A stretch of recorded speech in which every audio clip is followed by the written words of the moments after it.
Meu nome é Bernardino, eu sou professor no Departamento de Medicina da UFSCar e eu queria compartilhar com as pessoas que estão me vendo agora uma proposta de racionalização do isolamento social da epidemia de Covid, durante a epidemia de Covid.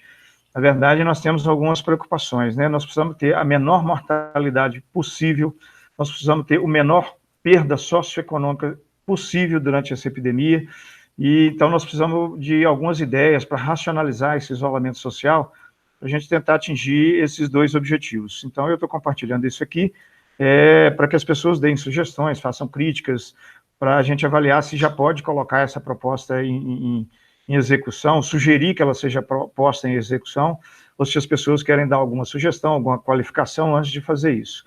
Bom, o raciocínio é esse que eu falei, então, da necessidade da gente minimizar a mortalidade, minimizar custos socioeconômicos, e ao mesmo tempo, na hora que a gente decidir assim, vamos sair do isolamento social, nós temos certeza que vamos poder fazer isso com segurança, para evitar a recidiva, inclusive, da epidemia logo depois da suspensão do isolamento social.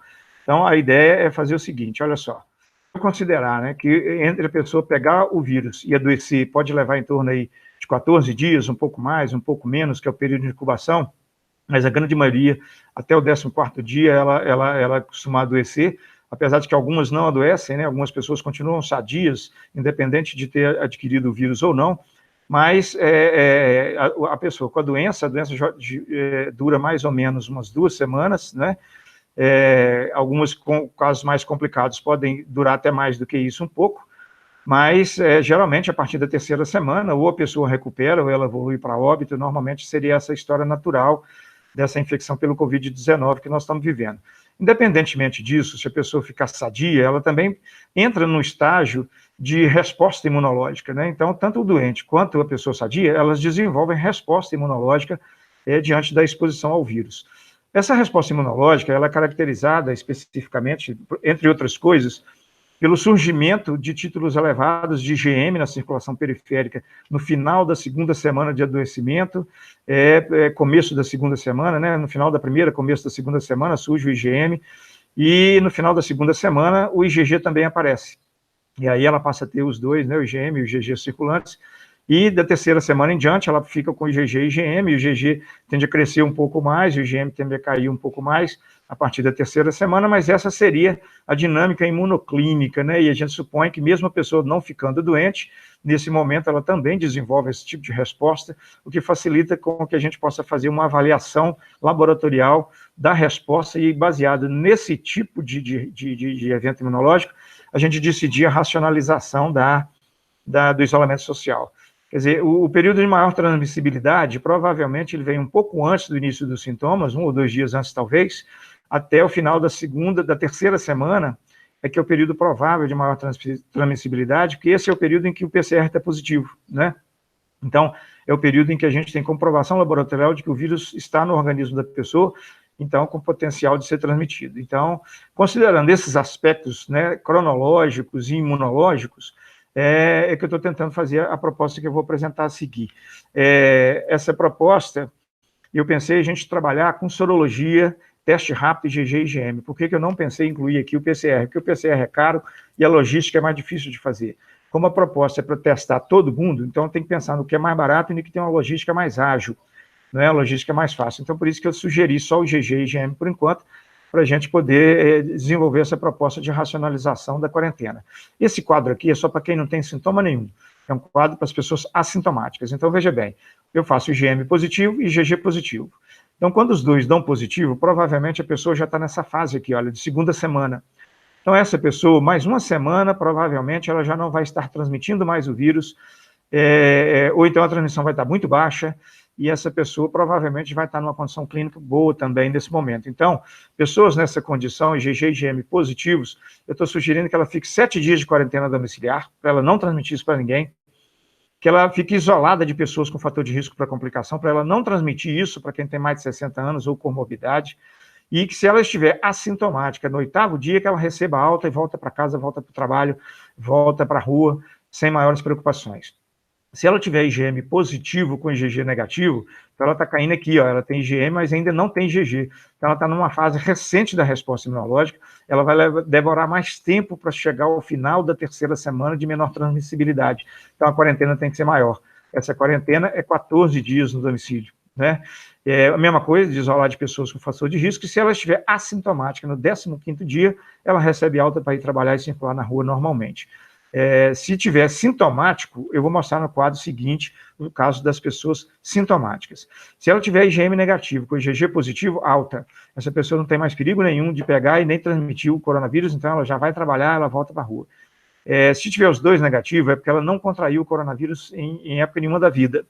Então, veja bem, os dois negativos, quarentena domiciliar, porque essa pessoa ainda poderá adquirir o vírus, então ela está em risco de adoecer, e se adoecer, ela pode transmitir. Então, é importante que essa pessoa fique de quarentena dentro de casa, não saia de casa e que seja retestada dentro do prazo de 30 dias, a depender do reteste, a gente vê o que faz com ela, a depender do resultado que acontecer. Bom, aqui são pessoas que não têm sintoma nenhum. Se eu pegar as pessoas que já têm sintoma, mas aí eu estou separando aqui por pessoas que têm sintomas que não são graves, pessoas que vão ficar em casa, pessoas que vão ter acompanhamento ambulatorial e não vão ser internadas. Então, se ela tiver os dois positivos, ela tem sintoma, ela está doente, mas ela está aqui já no final, ó. E se ela está bem clinicamente, provavelmente ela vai evoluir bem, sem complicações, e essa pessoa, então, dentro de mais ou menos uma semana, já deve estar boa, e provavelmente também não vai estar transmitindo o vírus de maneira que eu deva ter preocupação com isso. Então, nesse caso, eu vou isolar essa pessoa por até 72 horas após a resolução dos sintomas. Então, eu vou esperar ela melhorar. A hora que ela melhorar, eu espero mais 3 dias, e aí eu libero ela para trabalhar e para ir para a rua. Então, alta no 4º dia de ausência dos sintomas. Se ela tiver com sintoma, mas o IgM está positivo, com IgG negativo, então ela está aqui, ó. Ela está numa fase inicial ainda. Ela está com sintoma, ela está doente, mas a doença está começando. Então, essa doença ainda pode durar mais tempo. Então, nesse caso, o isolamento é de 14 dias e não só de 72 horas. Quando eu estou falando isolamento, não é quarentena. A quarentena, ele fica dentro de casa, convivendo normalmente com as pessoas lá dentro, mas em isolamento, ele vai ficar sozinho, num quarto sozinho, separado, as pessoas vão cuidar dele, mas ele vai ficar ali separado, com os pertences de uso pessoal separados, e ele vai ficar usando máscara o tempo todo, para não transmitir isso para ninguém. Então, nesse caso, o isolamento seria por 14 dias, independente da melhora dos sintomas. Porque nesse prazo, ela ainda pode, mesmo ele melhorando, ele ainda pode transmitir a doença. Então, esse tem que ficar em isolamento por 14 dias de qualquer jeito. Se os sintomas melhorarem até o 11º dia, aí eu dou alta no 15º dia. Mas se no 14º dia, se a pessoa ainda tiver algum sintoma, ela precisa passar por reavaliação médica. Porque se ela está com sintoma no 14º dia, ela está apresentando alguma complicação, uma infecção secundária, alguma coisa que o médico vai precisar conferir. E é interessante o médico cuidar dessa pessoa, pensando nessa proposta de dar alta nela, para ela voltar para o trabalho e para a rua, após 72 horas de não mais nenhum sintoma, não é? Se ela tiver os dois negativos, ela está com sintoma, mas os dois testes estão negativos, tanto IgM quanto IgG. Então, esse sintoma não é provocado pelo coronavírus, ele é provocado por outra doença qualquer. Se for uma doença viral aguda, clinicamente eu estiver pensando que é isso, eu posso pensar até em vírus, gripe por outro vírus, mas não por coronavírus, né? Então, nesse caso, se ela tiver com uma doença viral aguda, qualquer que seja, isso também é indicação para isolamento por até 72 horas após a resolução dos sintomas, para que ela não transmita isso para mais ninguém. Após isso, ela também não pode voltar para a rua, ela tem que ficar de quarentena, porque ela nunca teve contato com o coronavírus, então ela ainda tem risco de adquirir, e se adquirir, transmitir. Então, também ficar de quarentena, e posteriormente, a partir de 30 dias, a gente retestar essa pessoa para ver se ela caiu numa dessas outras situações, se ela desenvolveu o sintoma ou não, e a depender dos sintomas e do resultado dos testes, eu decido, então, o que faz com ela, se libera ela para ir para a rua do trabalho, ou se mantém ela de quarentena ou de isolamento.